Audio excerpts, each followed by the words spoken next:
Bonjour à vous tous, j'espère que vous allez bien. Un autre outil qui s'ajoute à notre formation sur les cybersécurité. Donc là, c'est l'outil SQL Map. Donc SQL Map, en fait, c'est un outil qui est très intéressant qui nous permet en fait d'interroger des database management systems et de voir et de tester si un site éventuel euh, est vulnérable à une attaque par SQLI ou pas. Donc SQLI, c'est une SQL injection. On verra en fait quelques euh, attaques dans des prochaines vidéos avec du SQLI.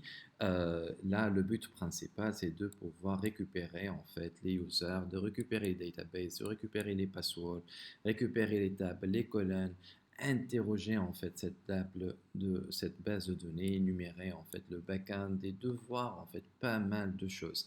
Donc là, en fait aussi, il y a la possibilité en fait d'utiliser en fait SQL Map pour ceux qui viennent en fait de s'approprier en fait cet outil et donc c'est beaucoup plus facile en fait de commencer avec Resort. Donc là, la première chose que je vous incite en fait à faire déjà, c'est de pouvoir en fait faire une mise à jour de votre SQL Map.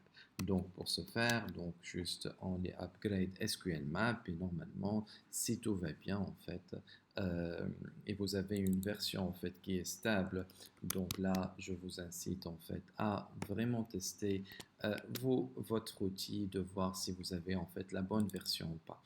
Donc une fois vous avez tout testé, vous êtes prêt en fait à pouvoir utiliser euh, SQL Map. Donc on peut en fait commencer notre travail. Donc là, nous avons en fait une machine Kali, une machine Metasploitable 2 que nous avons en fait installée. Ceux qui ont des problèmes avec Metasploitable 2, donc d'une, ils peuvent en fait voir, je pense, la vidéo d'avant où nous avons en fait avec l'installation de Metasploitable 2 et le fait d'utiliser Netcat. Donc, vous pouvez en fait voir comment on arrive à installer, paramétrer, configurer la machine Metasploitable 2.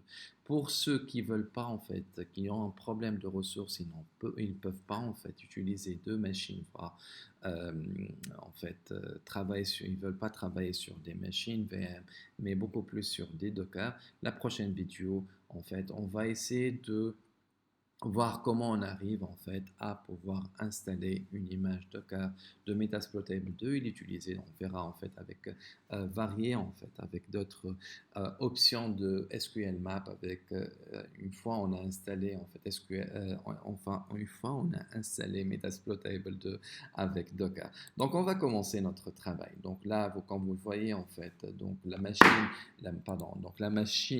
donc Metasploitable 2 c'est une machine .19. Donc pour ce faire, donc, je vais en fait commencer à travailler en appelant en fait cette machine sur notre browser. Donc là, juste je décale un tout petit peu et on commence. Donc 192.168.56.19, là c'est la machine Metasploitable 2 et on arrive en fait à trouver notre DVWA. Donc on peut commencer par DVWA, donc avec admin et password comme on l'a vu dans les précédentes en fait vidéos.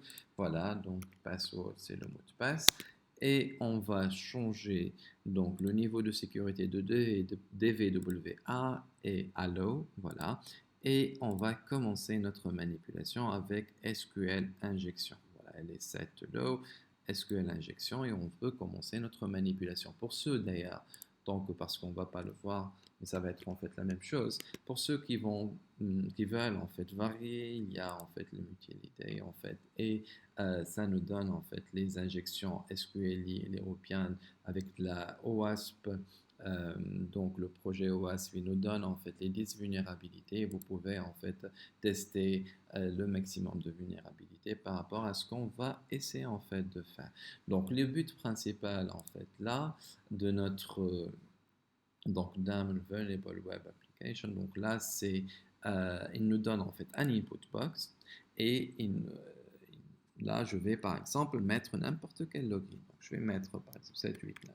Allez, 7, 8, 9, et puis je vais mettre un sub. Là, on remarque que l'ID, en fait, avec une méthode get, nous avons en fait, dans l'URL, l'information que nous avons introduite dans notre input box, elle est dans l'URL. Donc là, ça pourrait en fait, ça pourrait être en fait un problème. Donc on va essayer d'inspecter déjà l'élément et de pouvoir en fait récupérer en fait l'information. On va passer sur network et puis reload, et là nous avons la méthode get de notre en fait site que nous avons en fait interrogé. Voilà. Donc là nous avons en fait les readers, nous avons en fait les cookies qu'on va utiliser en fait par la suite, et nous avons en fait toutes les informations en fait possibles que nous avons en fait interrogées. Donc là, l'idée en fait principale, c'est que on va récupérer en fait. Donc là, le cookies il est là, comme vous voyez. Donc je vais pour le moment en fait récupérer en fait l'URL. Donc copier, voilà, copier, et je vais en fait commencer mon travail. Donc il y a, comme je vous ai dit en fait, il y a la possibilité de commencer avec Wizard. Donc, Wizard, en fait, c'est un simple User Interface for Beginner Users. Donc là, vous pouvez faire appel à SQL Map et puis Double Dash et puis Wizard. Et par la suite, vous pouvez en fait coller par exemple, paste votre URL ici. Vous pouvez en fait continuer le travail. Il va vous donner en fait à chaque fois donc des informations. Vous allez en fait récupérer, donc suivre en fait l'interaction avec la machine.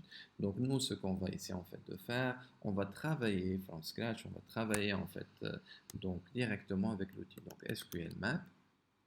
Voilà, après on va mettre "-u" pour spécifier en fait l'URL, et puis en fait on va mettre notre URL que nous avons en fait copié, donc paste, voilà.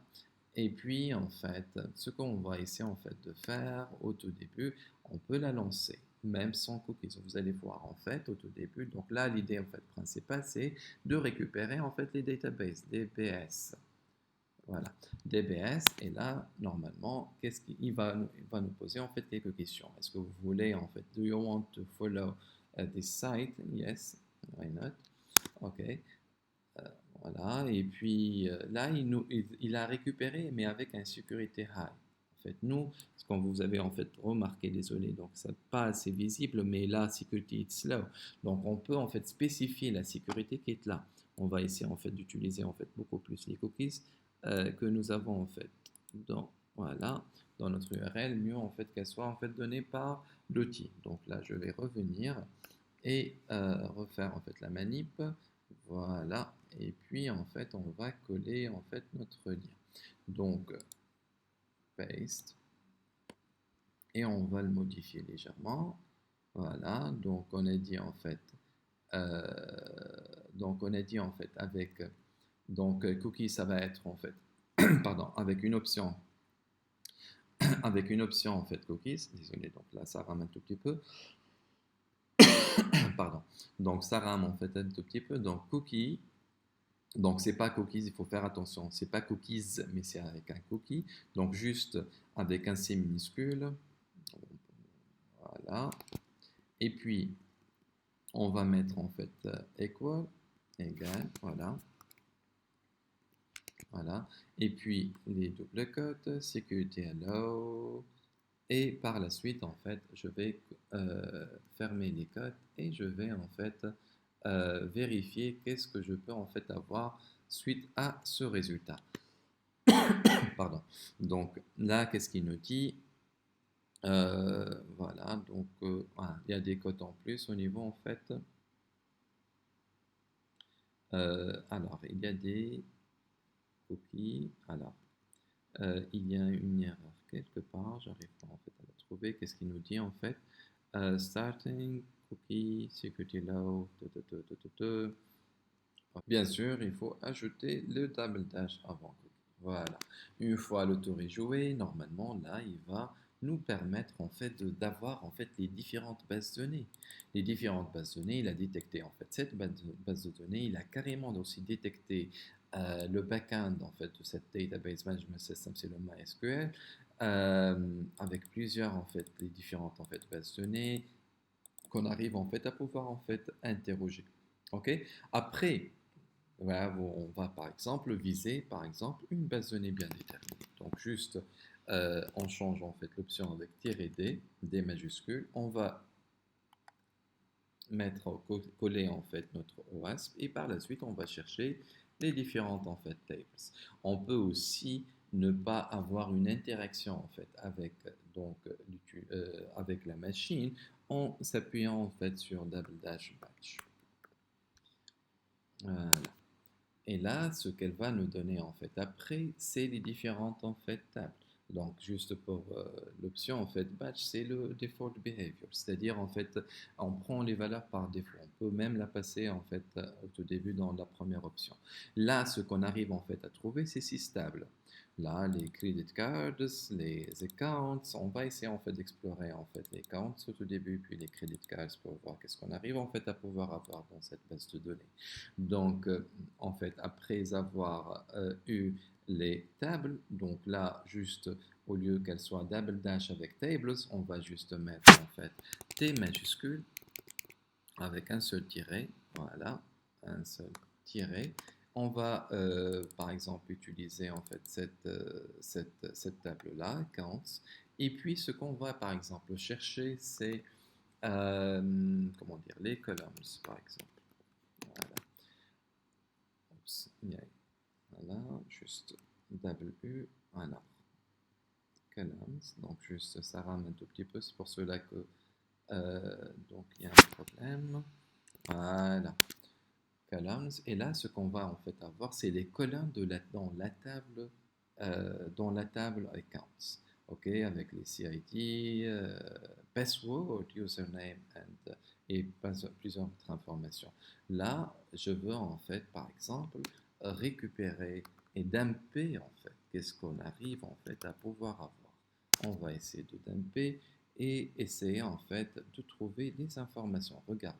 Donc là, ce qu'on a trouvé, c'est une table avec toutes les informations en fait qui existent, avec le username et les passwords. Vous voyez, en fait, on arrive en fait à interroger toutes les informations en fait possibles de cette table-là avec cet outil. En fait, il nous donne aussi le CSV. Donc là, pour ceux qui veulent en fait avoir, donc bon, là tout est clair, mais euh, Mousepad par exemple avec un éditeur, on peut donc aussi on peut en fait récupérer si vous voulez le comment dire en fait le CSV, mais bon c'est kiff kiff. Donc là, vous avez en fait un CSV si vous voulez en fait le sauvegarder ou bien un XLS ou bien quand vous voulez en fait. En tous les cas, toutes les informations en fait est, euh, est illustrées en fait dans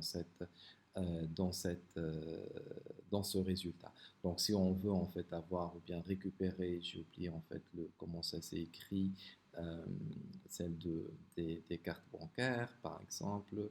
Alors là, c'est accounts. Et si on veut en fait récupérer les informations de, des cartes par exemple bancaires, donc là, on peut viser une autre table, à savoir la table credit cards. Voilà. Donc on va copier credit cards et par la suite, en fait, on va l'utiliser dans notre en fait dans notre commande. Donc voilà, juste on change accounts par credit cards. Voilà. Donc là, ça nous donne en fait pas mal d'informations aussi sur les cards, voilà, sur les credit cards. Donc voilà, donc là on a en fait le CIN ainsi que le CSCV, en fait là ce qui nous permet en fait de faire des paiements en ligne, par exemple euh, avec les cartes bancaires qui se présentent comme suit, que en fait normalement les hackers mettent ça en fait dans des euh, donc sur des sites, sur des carrément en fait on arrive en fait à pouvoir avoir en fait des informations très cruciales Euh, donc sur, par exemple, je vous donne en fait un petit aperçu sur qu'on essaiera en fait de voir honnêtement, c'est comment dire, c'est le Google Hacking Database. Donc c'est un site en fait très très intéressant. On arrive en fait à trouver les exploits d'épée, on arrive en fait à pouvoir trouver les Google Hacking Database. Donc plusieurs informations on peut filtrer. On aura en fait aussi une autre vidéo sur ce genre en fait de site où on arrive en fait à pouvoir trouver les données qui ont été sujets à des fuites et c'est aussi en fait intéressant. D'ailleurs, avec même SQL Map dans la prochaine vidéo pour varier en fait les différentes vidéos, comme je vous ai dit en fait la prochaine vidéo on va essayer en fait d'utiliser Docker avec SQL Map et on essaie en fait de voir quelques options avec comment on pourrait en fait interroger des sites qui sont aussi en fait vulnérables avec SQLi. Donc voilà, donc là on s'arrête ici et merci pour votre attention et n'hésitez pas s'il vous plaît de commenter et d'enrichir nos connaissances. À la prochaine vidéo.